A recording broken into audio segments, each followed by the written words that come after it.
오늘 주시는 하나님 말씀은 출애굽기 15장 23절로 27절입니다. 마라에 이르렀더니 그곳 물이 써서 마시지 못하겠으므로 그 이름을 마라라 하였더라. 백성이 모세에게 원망하여 이르되 우리가 무엇을 마실까 하매 모세가 여호와께 부르짖었더니 여호와께서 그에게 한 나무를 가리키시니 그가 물에 던지니 물이 달게 되었더라. 거기서 여호와께서 그들을 위하여 법도와 율례를 정하시고 그들을 시험하실세 이르시되 너희가 너희 하나님 나 여호와의 말을 들어 순종하고 내가 보기에 의를 행하며 내 계명에 귀를 기울이며 내 모든 규례를 지키면 내가 애굽 사람에게 내린 모든 질병 중 하나도 너희에게 내리지 아니하리니 나는 너희를 치료하는 여호와임이라. 그들이 엘림에 이르니 거기에 물샘 12과 종려나무 70그루가 있는지라. 거기서 그들이 그 물 곁에 장막을 치니라. 아멘. 사랑하고 축복합니다. 특별히 5월 가정의 달입니다. 하나님의 사랑 안에 우리 성도님들의 가정이 더 깊이 회복되기를 축복합니다. 그런 마음으로 이제 한 달간 가정에 관한 말씀이 선포되어질 텐데요. 아무리 사회에서 성공을 해도 가정이 행복하지 않으면 결코 성공했다고 할 수 없겠죠. 제가 목회를 잘해서 교회가 크게 부흥하고 또 제가 이름난 목사가 된다 해도 집에 가면 아내가 행복하지 않고 또 우리 자녀들이 가정 안에서 참다운 사랑을 느끼지 못한다면 저는 결코 참다운 목회자라 할 수 없을 것입니다. 왜냐하면 우리의 삶의 가장 기초는 가정이고 이 가정은 하나님께서 만드신 것이고 그 가정이 건강하고 행복한 것이 참다운 신앙의 열매일 뿐만 아니라 그 사람의 인생의 성공의 표지이기 때문입니다. 그런 마음으로 이제 한 달간 우리가 가정에 관한 말씀을 수요일, 주일 또 금요일 들으면서 좀 점검을 했으면 좋겠는데, 제가 오늘 첫 주로 이 가정의 쓴뿌리에 대한 말씀을 나눌 텐데, 본문은 그 출애굽기의 말씀입니다. 우리가 이 출애굽기의 여정을 보면요, 단순한 여정이 아니라 우리의 신앙의 중요한 여정을 이렇게 은유적으로 담아둔 말씀이 출애굽기, 민수기 그 여정의 말씀이라고 볼 수 있어요. 자, 오늘 본문은 이스라엘 백성들이 애굽을 기적으로 탈출을 한 후에 특별히 홍해가 갈라지고 거의 300만 명의 이스라엘 백성들이 홍해를 지나서 이제 3일 길을 걸은 딱 그 시점입니다. 출애굽 이후 3일 되는 시점이에요. 이스라엘 가보신 분은 아마 느낌을 갖고 계실 텐데요. 이스라엘 특별히 광야의 이 환경은 정말 녹록지 않은 환경입니다. 아무것도 없고 태양볕이 내리쬐으면 이맘때에도요 상당히 고온으로 올라가요.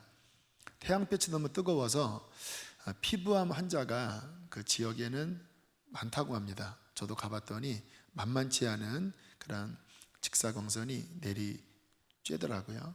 근데 그러한 환경 속에서 300만 명이 아이를 데리고 또 가축을 끌고 또 수레에 이삿짐을 싣고 3일 길을 걸었으니 정말 힘들겠죠. 뭐 급하게 나왔기 때문에 제대로 식수나 이런 것들을 준비를 못했을 텐데 너무 목이 말라 이제 마라에 도착했을 때 드디어 오아시스를 발견을 했습니다. 백성들이 막 달려가서 그 물을 벌컥벌컥 들이마시려고 하는데 쓴물인 거예요. 먹을 수 없는 쓴물인 거예요. 그래서 확 내뱉은 다음에 오늘 성경에 모세에게 원망하여 이르되 우리가 무엇을 마실까? 확 짜증이 나는 거죠. 아마 이스라엘 백성 마음 안에 고민이 들었을 거예요. 이게 지금 잘 나온 게 맞나? 하나님이 계시면 이럴 수가 있어? 이게 고작 구원받은 결과야?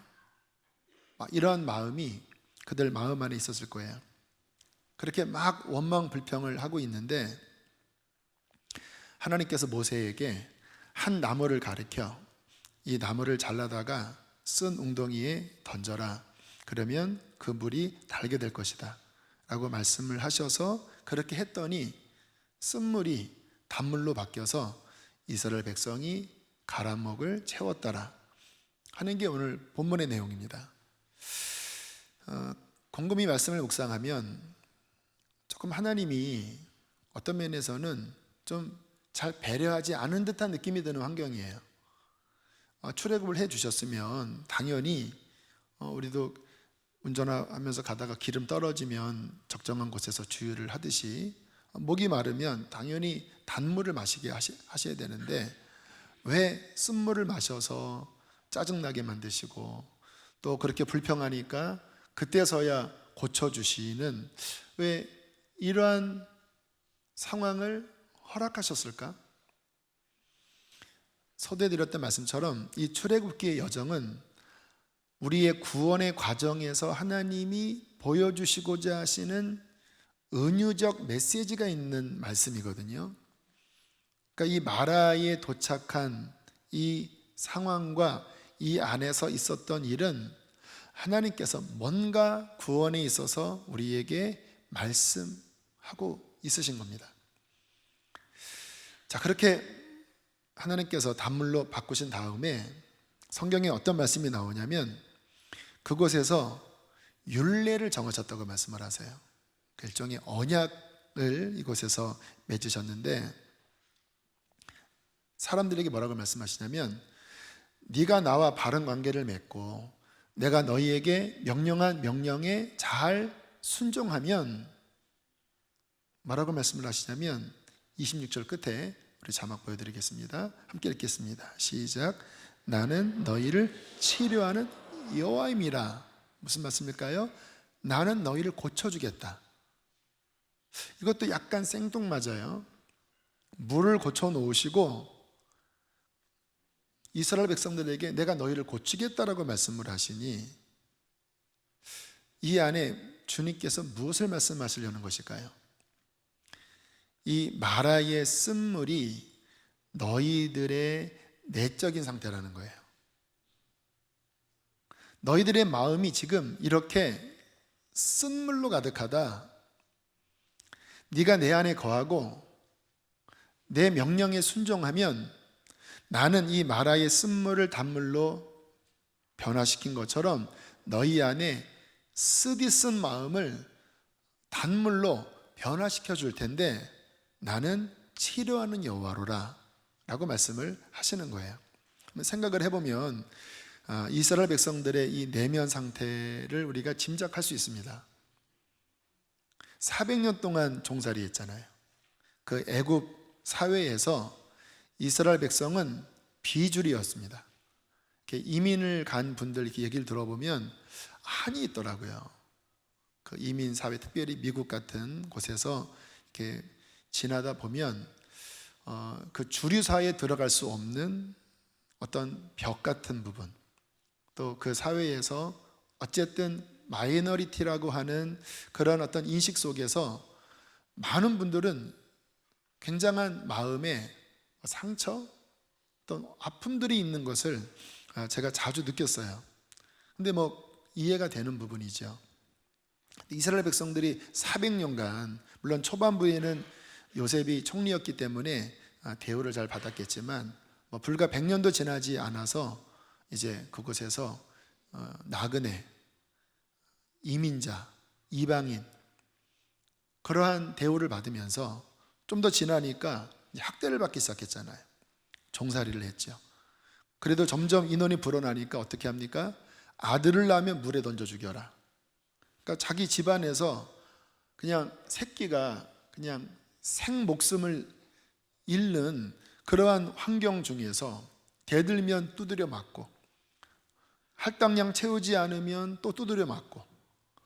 근데 감히 대적하기에는 이 당시 애굽이 가장 강대국이었고 애굽 군사가 가장 강했기 때문에 뭐 완전 이 고양이 앞에 쥐처럼 완전 눌려서 그렇게 몇백 년을 지냈다고 생각을 하면 이들의 마음이 쉽지 않았을 것이라고 하는 것을 짐작할 수 있을 거예요.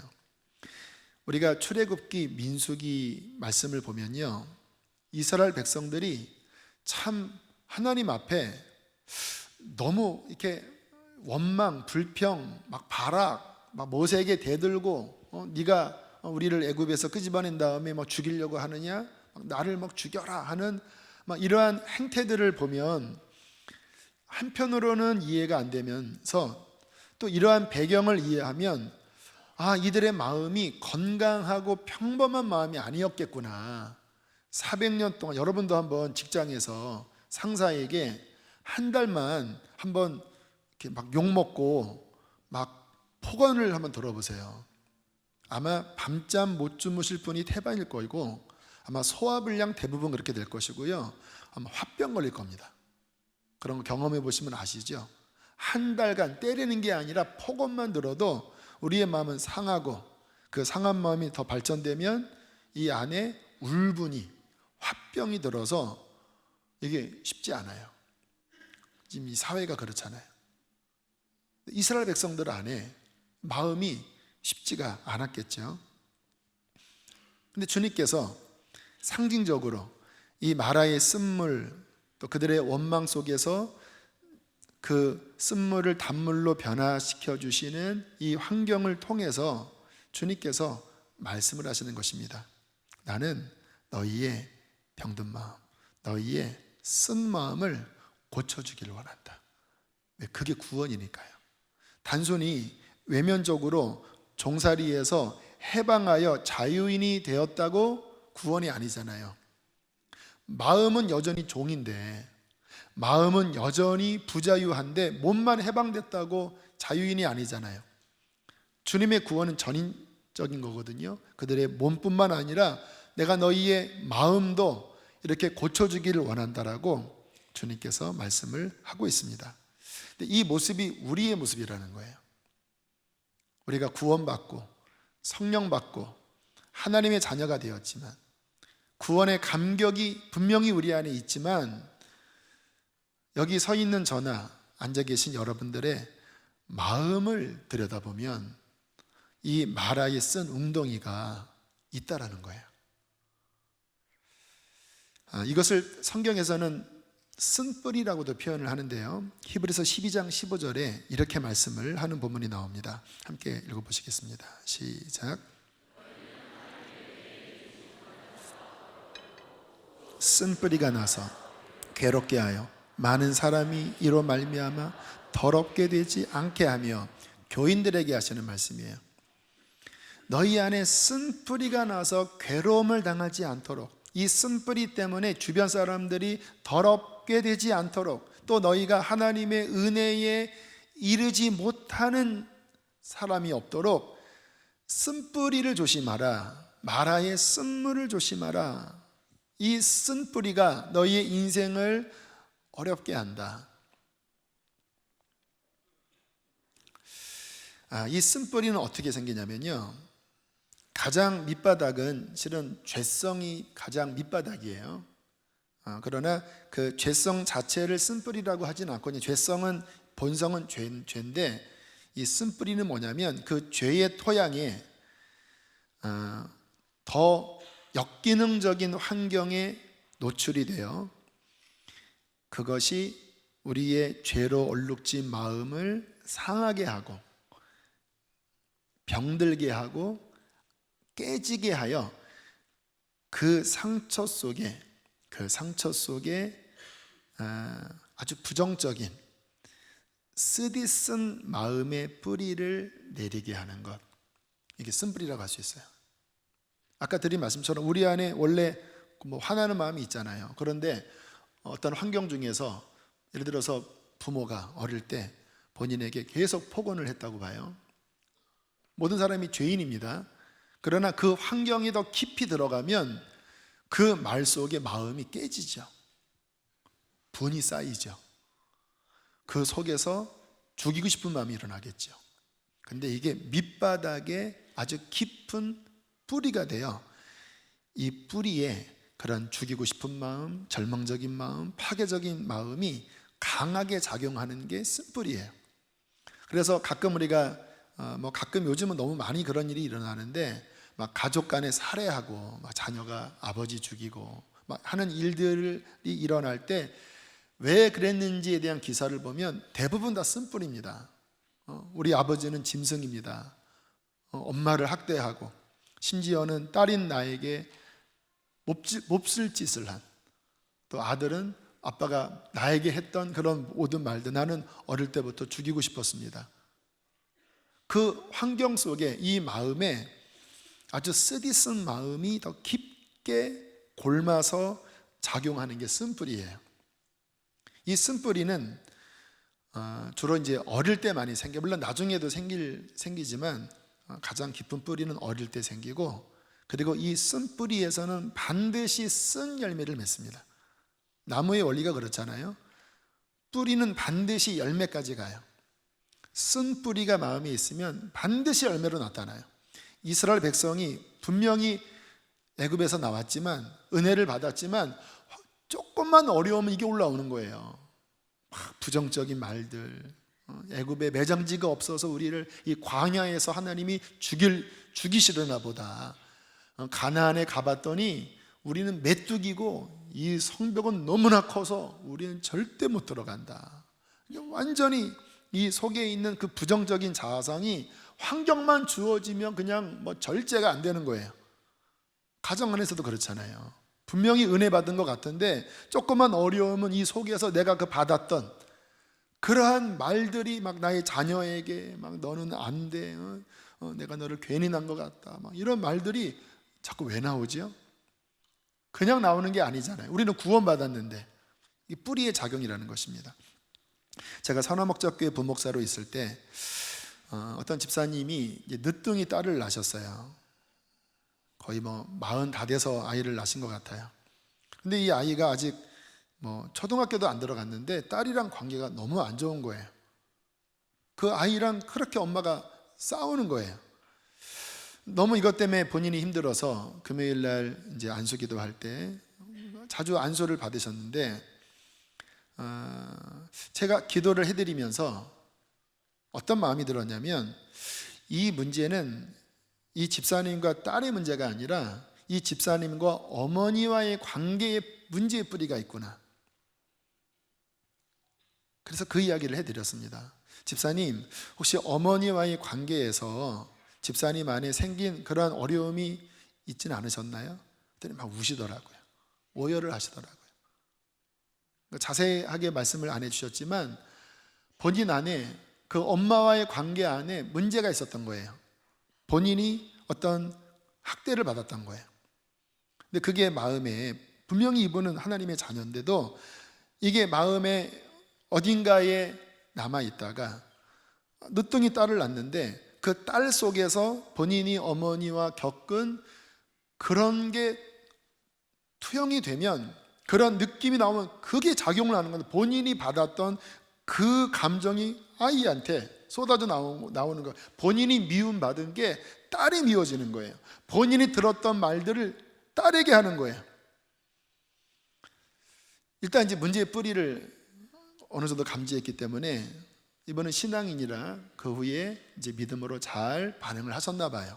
이제 그리고 저는 개척을 나와서 만나지 않게 되었다가 한 작년 말쯤에 우연히 뵐 기회가 있어서 그분을 뵙고 제가 그 이야기를 했어요. 집사님, 요즘 따님이랑 어떠세요? 했더니 어떻게 아직도 기억하시냐고. 요즘은 관계가 괜찮아요. 벌써 한 8, 9년 됐으니까 아이가 중학생쯤 됐겠네요. 그러면서 하시는 말씀이 나에게 문제가 있었어요 그러시더라고요. 나에게 문제가 있었어요. 내가 아이가 밉고 화가 났던 거는 아이가 했던 문제보다는 내 상처였어요. 그 의미로 말씀을 하시더라고요. 원인이 발견되니까 잘 해결해 나가셨습니다. 제가 중고등학교 때 제가 조금 좋아했던 미국의 여배우가 브룩 쉴즈입니다. 이게 하면 좀 올드하게 느껴져요. BTS도 아니고. 이제 이 브룩 쉴즈가 크리스찬은 아닌 것 같은데 산후 우울증에 대한 경험을 공개적으로 이렇게 토로한, 그리고 책까지 쓴 그러한 시간이 2007년도인가 있었다고 합니다. 이 여자분의 어릴 때 환경은 중독 환경입니다. 어머니가 알코올 중독이었다고 그래요. 여러분, 가정 안에 이렇게 중독자 한 분 있는 거는요, 가정 전체가 몸서리를 칩니다. 정상적인 가정 환경이 되질 않아요. 요즘 뉴스에 조현병 환자 사건이 많이 나오잖아요. 그러니까 저는 참 안타까운 게 가족들이에요, 가족들. 거기에 만약에 자녀가 있다고 하면요, 이것은 정말 너무너무 불쌍한 겁니다. 어쨌든 어머니가 알코올 중독자셨는데, 그러니까 힘든 유년기, 또 힘든 청소년기를 보낸 거예요. 그리고는 이분은 성공했죠. 유명 연예인이 됐고, 또 부와 명예를 얻었고, 그리고 방송작가와 결혼을 하게 되었다고 합니다. 처음에는 임신이 잘 안 됐는데 7차례인가의 체외 수정을 통해서 드디어 기다리던 아이를 임신하게 되었고, 그리고 이제 출산을 하게 되었다고 합니다. 근데 이때 이분이 마음속에 내가 받은 이러한 고통을 절대로 자녀에게 대물림하지 말아야겠다, 내가 마음을 지켜야지, 이런 결심을 했다고 그래요. 왜냐하면 본인 안에 쉽지 않은 마음이 느껴졌기 때문에. 그런데 안타깝게 아이를 출산을 했는데 아이 얼굴을 못 보는 거예요. 왜요? 극심한 산후 우울증이 출산을 하면서 찾아와서 병실에서 아이에게 고개를 돌렸다고 합니다. 안아줄 수도 없고 자장가를 불러줄 수도 없는, 너무나 좌절이 되는 거예요. 왜냐하면 그렇게 기다리던 아이였는데 사랑할 수가 없으니까요. 사랑을 둘째치고 본인이 살 힘이 없는 거예요. 그러한 시간이 점점 길어지자 자살 충동을 느끼게 되었다고 합니다. 나는 더 이상 가망이 없는 자인가 보다. 내 자식도 사랑할 수 없을 정도면 나는 더 이상 살 희망이 없나 보다. 어느 날 고속도로에서 운전을 하는데 막 옆에 들이받고 죽고 싶은 충동이 일어나서 가까스로 참고 운전을 하는데 친구가 전화를 해서, 친구가 본인을 만류해서 이제 그 위기로부터 벗어났고, 그리고는 이제 어떠한 치유의 과정을 통해서 어느 정도 극복을 한 후에 이제 공개적으로 제가 이러한 산후 우울증을 알았고 이러한 고통을 겪었습니다, 이렇게 책으로 사회에 자신을 오픈을 했다고 합니다. 저는 이런 이야기를 들으면 의사가 아니니까 제가 원인을 단정지어서 말씀을 드릴 수는 없겠지만, 저는 이 여자분이 어릴 때 겪었던 이 마음 밑바닥에 있는 정서, 밑바닥에 있는 그분의 감정, 이 마음, 이게 이분을 그렇게 힘들게 한 거와 연결된 거라고 저는 생각을 해요. 여러분, 사람의 인성은 거의 7살 이전에 다 형성이 됩니다. 95% 이상 그때 형성이 된다고 해요. 근데 그때 그런 환경 안에서 폭언과 그리고 싸움과 공포스러운 환경, 그 힘든 환경 안에서 아직 제대로 빚어지지 않은 그런 말랑말랑한 그런 아이의 마음의 그릇이 그 안에서 어떻게 만들어지겠습니까? 한번 생각을 해보세요. 그 안에서 이리 찔고 저리 상하고 거기에 곪고 정상적인 인격의 그릇이 아니라 왜곡된 그릇이 되지 않겠습니까? 보통 아이들은 이렇게 부모가 싸우시고 그리고 본인에게 막 욕을 하면 내 잘못 때문에 부부싸움을 하고 내 잘못 때문에 지금 이런 일이 벌어졌다고 그렇게 자책을 한다네요. 뭐 다는 아니겠지만 보통 아동 심리 안에서는 대부분 아이들이 나 때문에 그러는구나 라고 그렇게 스스로 자책을 한대요.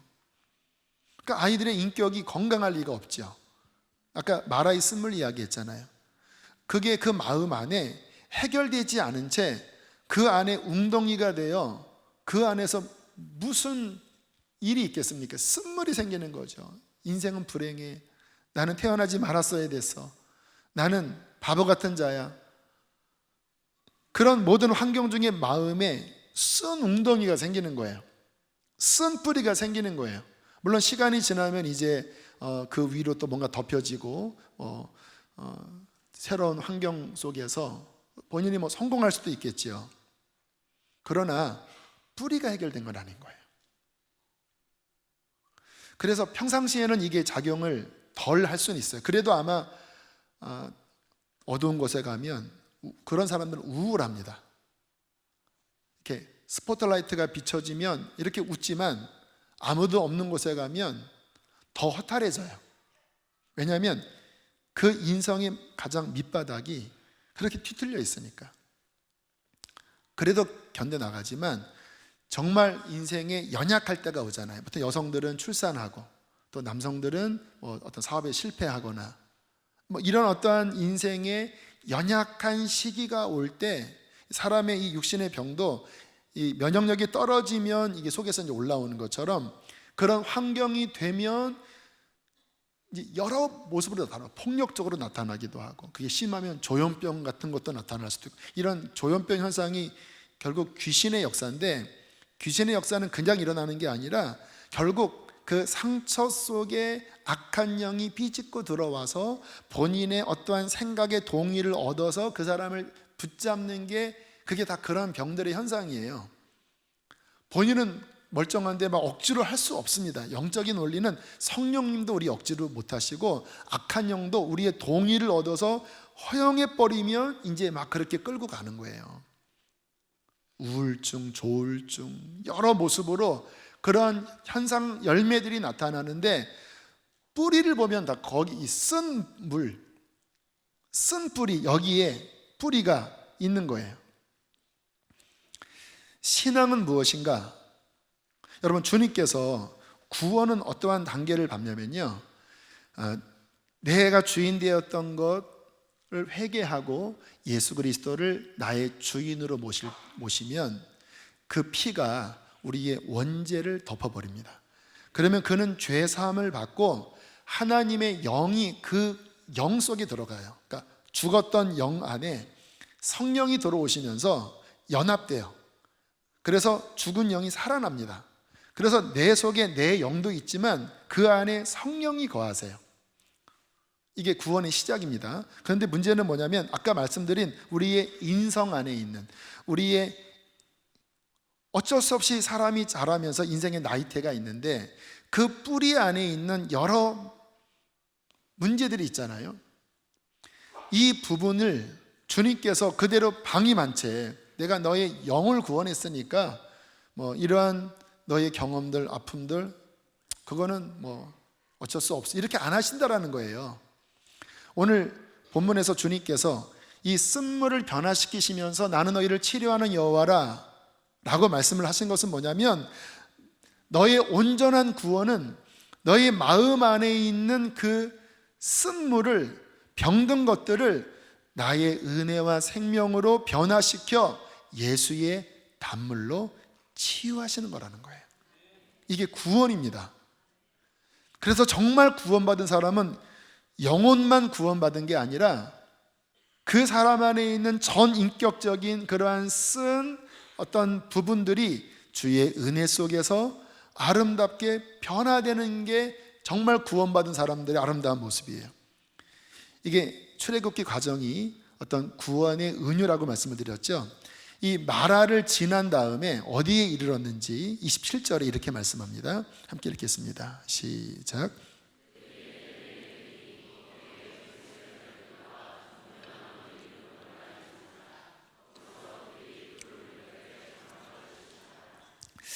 마라 다음에 어디예요? 근데 엘림이 어떠한 환경입니까? 특별합니다. 이러한 이스라엘 이 광야에 이러한 지역이 참 쉽지 않아요. 물샘이 12물샘, 오아시스가 12개가 있고 종려나무가 70그루가 있어요. 에덴 같은 곳이죠. 성경에 12와 70은 다 완전수입니다. 완전수예요. 12지파, 12사도, 7교회, 7일 다 완전수인데 엘림이 그런 곳이에요. 마라를 지나 치료하시는 하나님의 손길을 지나니 어떤 일이 벌어집니까? 쓴물이 아니라 단물, 그냥 단물이 아니라 12샘, 풍성함, 회복. 종려나무 가지는 요한계시록 7장에 구원을 상징하잖아요. 구원을 상징하는 종려나무가 70그루, 구원과 회복, 풍성함, 마라를 지나니 그런 풍성함에 이르는 거예요. 주님께서 우리의 삶을 그렇게 치유하시고 회복하시면서 정말 우리의 삶에 그 기쁨의 우물, 그 구원의 종려나무 가지를 들고 하나님을 기뻐하고 찬양하는 회복을 주님께서는 우리의 인생에 주시길 원하시는 분이라는 거예요. 그 내용이 이사야 61장 1절로 3절에 이렇게 표현되어 있습니다. 제가 읽을 테니까 눈으로 따라오시다가 읽으세요 하면 그 다음 읽어주세요. 주 여호와의 영이 내게 내리셨으니 이는 여호와께서 내게 기름을 부으사, 예수 그리스도예요. 기름 부음을 받은 메시아가 이제 구원 사역을 시작하실 때 이 말씀으로 예수님은 사역을 시작을 하시잖아요. 예수님에 대한 예언입니다. 내게 기름을 부으사 가난한 자에게 아름다운 소식을 전하게 하려 하십니다. 어떤 자가 가난한 자입니까? 나를 보내사 어떤 자? 마음이 상한 자, 마라의 쓴물과 같은 자, 쓴뿌리로 가득한 그 상한 자를 고치며 나는 치료하는 여호와라. 포로된 자, 그냥 육신의 포로만을 의미하는 게 아닙니다. 아까 조현병도 이야기했잖아요. 그런 환경 중에 그 상처를 삐집고 악한 영이 들어와서 속여요. 본인이 그 악한 영의 속임을 받아들이면 묶입니다. 포로예요. 그래서 중독이 돼요. 많은 경우 성중독, 포르노 중독, 동성애까지 가기도 하고, 아니면 막 음란, 폭력, 또 여러 중독이 되지요. 그 포로된 자에게 자유를, 갇혀있는 자, 마음이 감옥같이 슬픔에 갇혀있는 자에게 노임을 선포하며 모든 슬픈 자를 위로하되 무릇 시온에서 슬퍼하는 자에게, 마음이 상해 있으니까 슬프지요, 화관을 그 머리에 씌워주고 죄를 뒤집어 씌운 그 영혼의 기쁨의 기름으로, 성령을 의미합니다. 그 슬픔을 대신하며 탄식하는 입술에 찬송의 옷으로 그 근심의 탄식을 대신하시고, 그 다음 읽겠습니다. 시작. 그들이 의의 나무 곧 여호와께서 심으신 그 영광을 나타낼 자라 일컬음을 받게 하리 하심이라. 할렐루야. 쓴 뿌리에서 나오는 쓴 열매를 맺는 탄식하고 슬퍼하는 상처의 인생이 아니라 그 하나님의 회복으로 인하여 기뻐하고 아름다운 열매를 맺는데 의의 나무, 하나님이 심으신 하나님의 영광을 나타낼 의의 나무로 일컬음을 받는 인생으로 변화시키신다는 거예요. 근데 여기에 핵심은 무엇입니까? 치유하시는 하나님이라는 거예요. 여기 서 있는 제가 이 말씀에 그대로 수혜를 받은 사람이에요. 마라에 쓴 웅덩이, 우울함, 깨어짐, 역기능, 그런 속에서 제 마음이 멍들어 있다가 주님이 제 삶에 찾아오셔서 정말 십자가의 은혜로 저의 쓴물을 단물로 하나하나 변화시켜 주시더라고요. 그러니까 정말 슬픔이 점점 가셔지더니 제 마음 밑바닥에서부터 평안함이 올라오고, 그리고 기쁨이 올라오고, 그리고 하나님을 향한 찬양이 제 삶에 하나님 앞에 드려지고요. 제 닉네임이 천국의 예배자입니다. 네이버에 제 닉네임은 천국의 예배자예요. 왜냐하면 저는 예배가 너무 기쁘고, 천국 올라가면 나는 영원히 보좌 앞에서 하나님을 찬양할 거야. 천국의 예배자.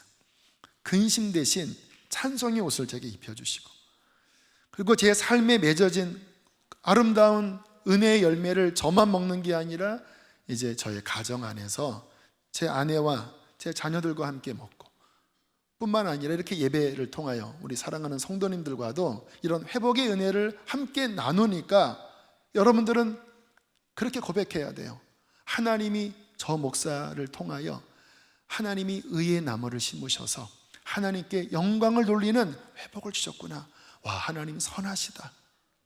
마라의 쓴물을 단물로 변화시켜 주셨구나. 이게 하나님이 우리에게 주시는 회복이라는 거예요.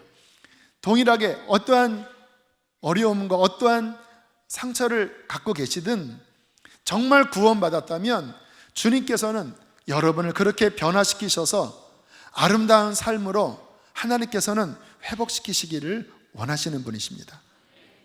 자, 앞으로 제가 아마 미국 다녀와서 금요일에 이런 쓴뿌리에 관한 말씀을 조금 더 시리즈로 좀 전하고 싶은 마음이 들어요. 오늘은 좀 오리엔테이션 같은 정도로 말씀을 전할 텐데,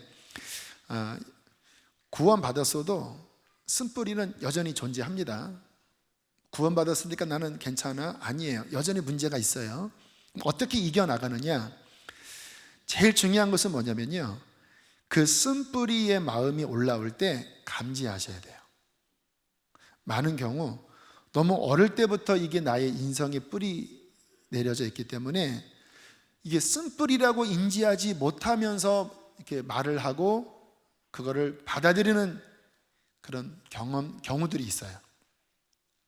제가 주님 앞에 22살 때 영분별의 은사를 구했었습니다. 여러분도 한번 그 은사를 구해보세요. 저는 그 당시에는 은사를 사모했기 때문에 이 영분별의 은사를 받으면 내가 이단도 분별하고, 그리고 악한 영의 미혹도 분별하니까 이거는 꼭 받아야 되겠다. 정말 영분별의 은사가 왔을 때 좀 더 디테일했습니다.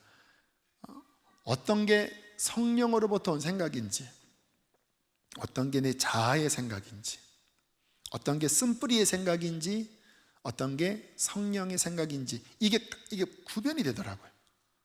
이게 구분이 되니까 삶이 굉장히 심플해졌어요. 여러분, 우리는 성령이 이끄는 대로 살면 좋은 열매를 맺는 거예요. 육신으로부터 나오는 그 방향은 따라가지 않으면 되는 거예요. 왜요? 육의 열매는 언제나 사망이잖아요.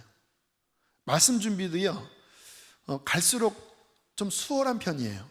왜냐하면 이 분별이 되면 이렇게 말씀 준비하다가 주님이 움직이는 쪽에 제가 집중해서 주님이 하시려고 하는 말씀을 전하면 주님이 행하세요. 근데 제가 그 성령의 인도를 따라가지 않고 내 스스로의 뭔가 하고 싶은 것을 짜내려고 하면 힘이 없어요. 이게 다 분별해서 나온 거거든요. 우리가 쓴뿌리를 해결하는 데 있어서 쓴뿌리는 이렇게 노골적으로 나오기도 하지만 포장돼서 나오기도 해요. 겉으로는 뭔가 의롭고 괜찮은 것 같은데 뿌리는 독한 게 있어요. 여러분이 자녀에게 공부 열심히 해, 공부해야 너 인생 잘 돼 라고 말을 할 때 건강한 마음에서 이 아이의 미래를 정말 내가 축복하는 마음, 하나님의 뜻을 이루는 마음으로 하는 경우도 있고, 만약에 어떤 사람은 어릴 때 부모에게 너 공부 못하면 너는 집 나가, 너는 공부 못하면 내 새끼 아니야? 이러한 말 속에서 생긴 쓴뿌리로 말할 때는요, 이게 똑같은 말이라도요, 받는 입장에서, 아이의 입장에서요, 그게 힘들게 느껴져요. 그러니까 말은 똑같은데 뿌리가 어디로부터 왔는지는 이게 나타나는 영향력이 천지 차이라는 거예요. 제가 분별하는 말씀이 하나가 있는데 그 말씀을 좀 살펴보겠습니다. 야고보서 3장 14절 15절 말씀 함께 읽어보시겠습니다. 시작.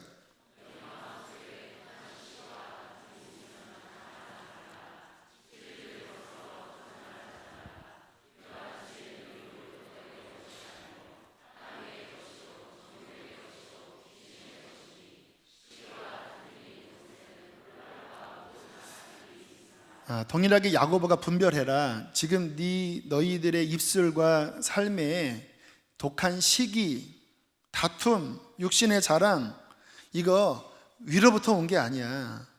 아무리 지혜로운 것 같아도 그거는 땅에서 나온 거고 정욕의 쓴뿌리고 악한 영이 역사한 건데, 봐라, 너희들 안에 시기와 다툼, 혼란과 나쁜 일이 있잖아. 분별해. 그거 위로부터 온 게 아니야. 쓴뿌리야 라고 말씀을 하시면서 17절 8절에 이렇게 말씀합니다. 함께 읽겠습니다. 시작.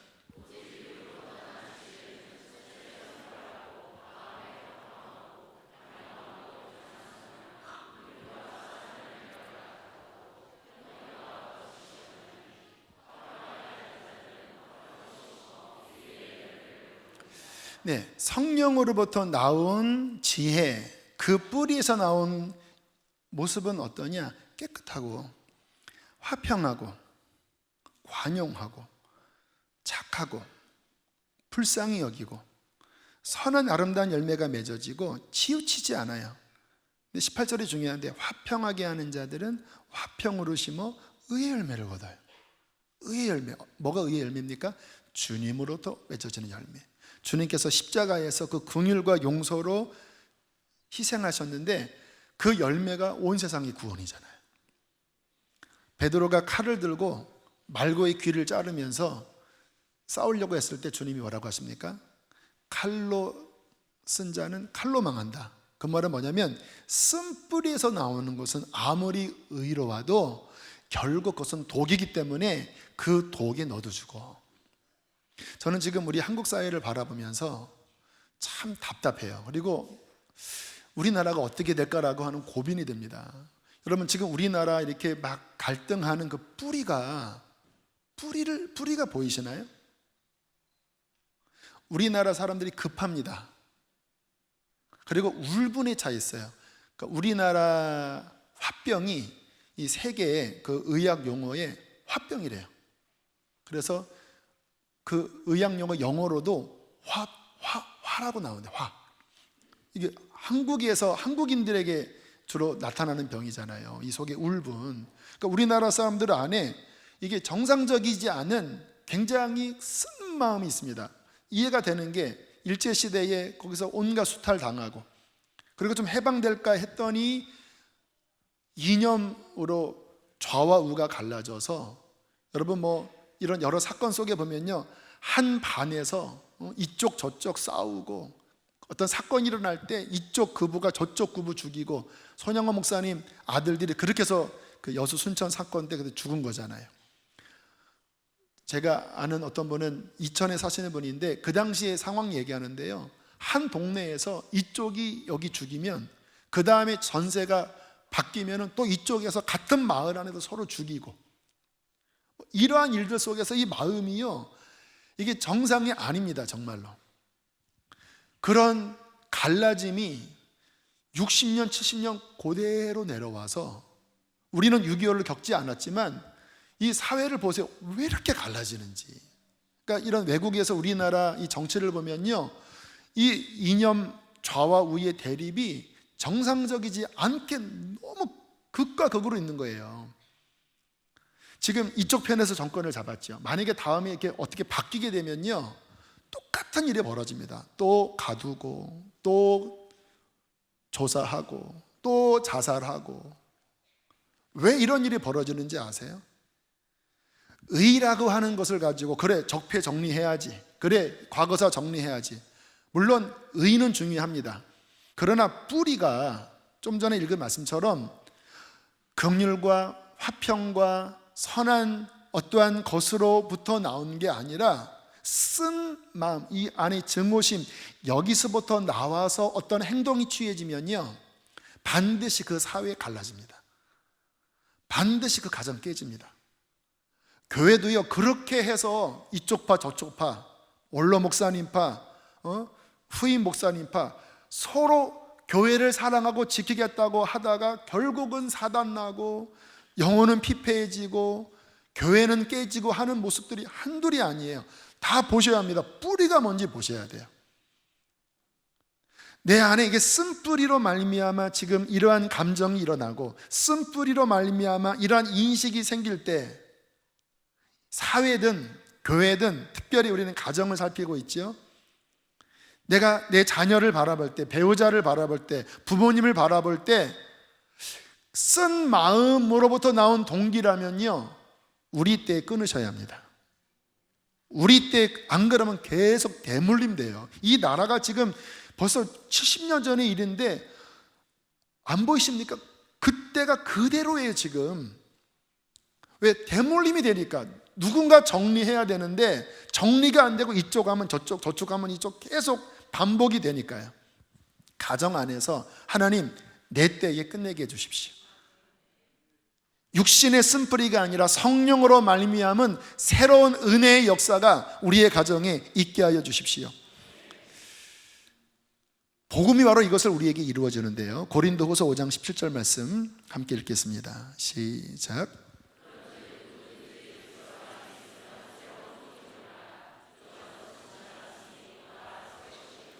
거듭난 사람은 그러한 쓴뿌리의 옛사람에게 속해 있는 자가 아니라 우리는 새 피조물이 되었습니다. 물과 성령으로 새롭게 태어나서 우리의 영 안에 부활 생명, 예수 생명이 거하십니다. 할렐루야. 그러면 목사님 된 거 아닙니까? 이 땅은 싸움이라니까요. 주님의 생명이 있어요. 그런데 쓴 뿌리의 옛사람이 내 안에 움직여요. 자, 이 안에서 결국 신앙은 뭐냐면요, 무엇을 선택하느냐, 그리고 내가 믿는 복음을 어떻게 구체적으로 삶에 적용하느냐, 제 방식을 말씀을 드릴게요. 여러분, 주님이 제 삶을 굉장히 많이 회복시켜 주셨습니다. 저의 가정을 굉장히 많이 회복시켜 주셨어요. 제 가정이 행복합니다. 제 삶에 선한 열매를 맺고 저는 단 열매를 먹고 있어요. 그러면 목사님은 이제 문제가 끝났나요? 아니요. 여전히 제 안에 제가 어릴 때 지내왔던 그 환경 속에 뿌리 내리고 있는 그 더러운 것들이 여전히 꿈틀꿈틀 환경이 조성되면 움직여요. 오늘까지, 어제도, 그제도.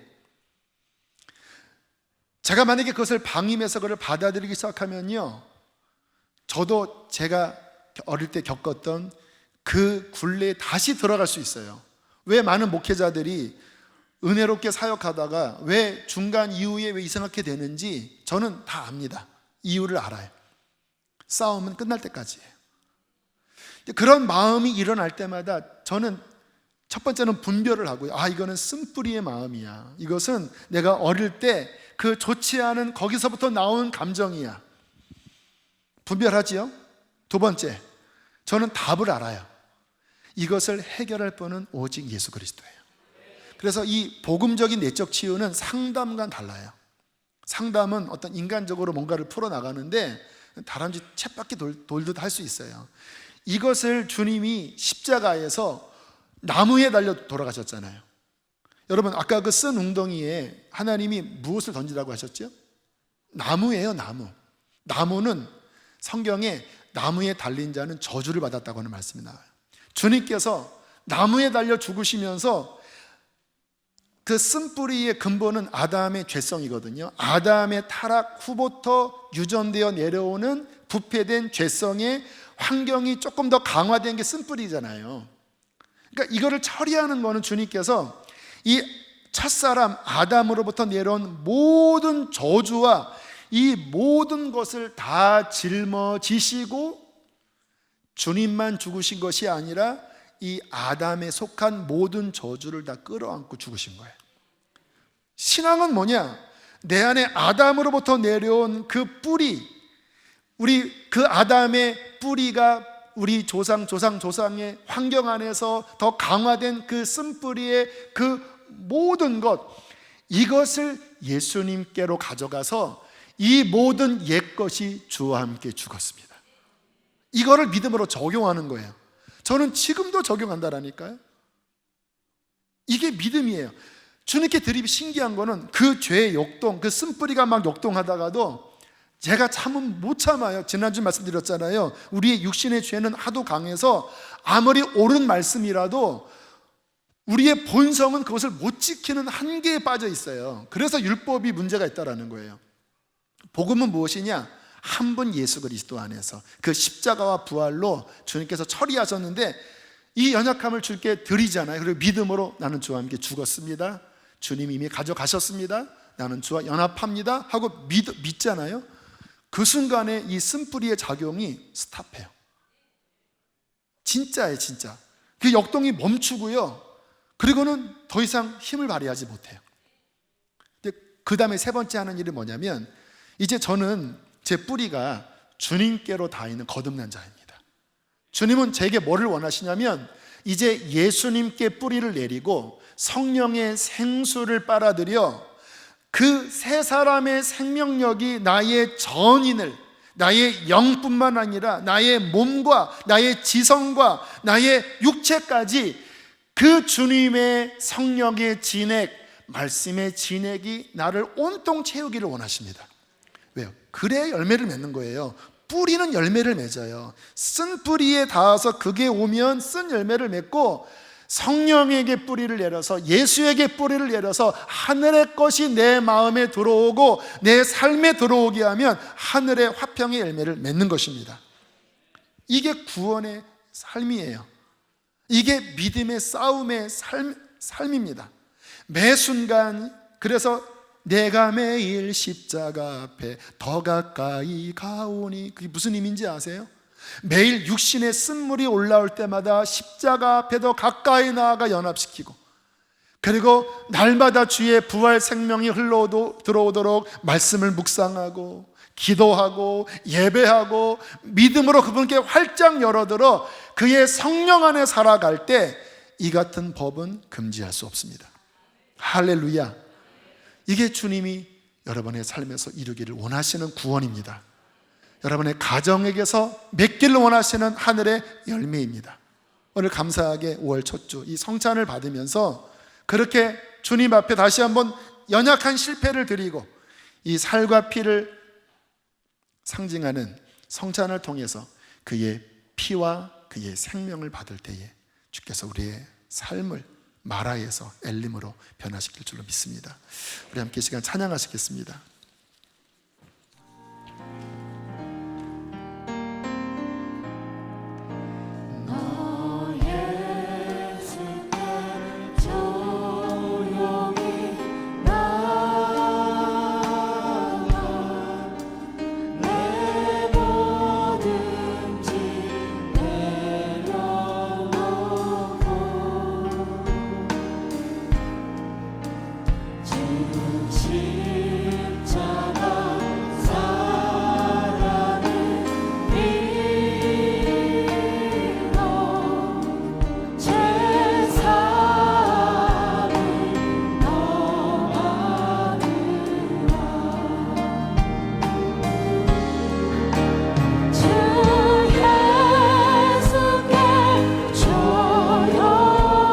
여러분의 상한 마음, 아픈 마음을 주님 앞에 쏟아내세요.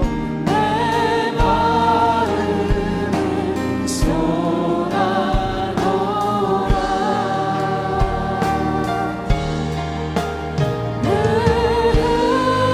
은밀히 보시는 주님,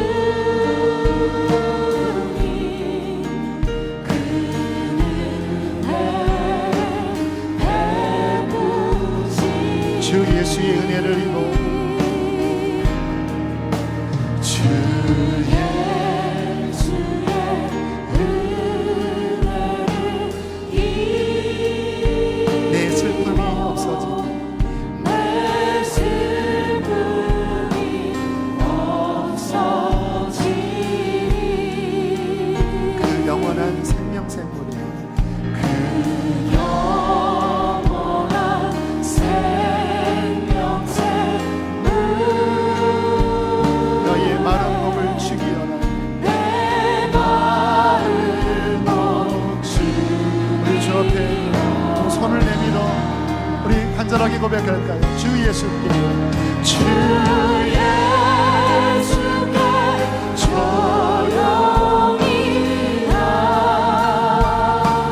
내 마음을 쏟아놓아 내 마음을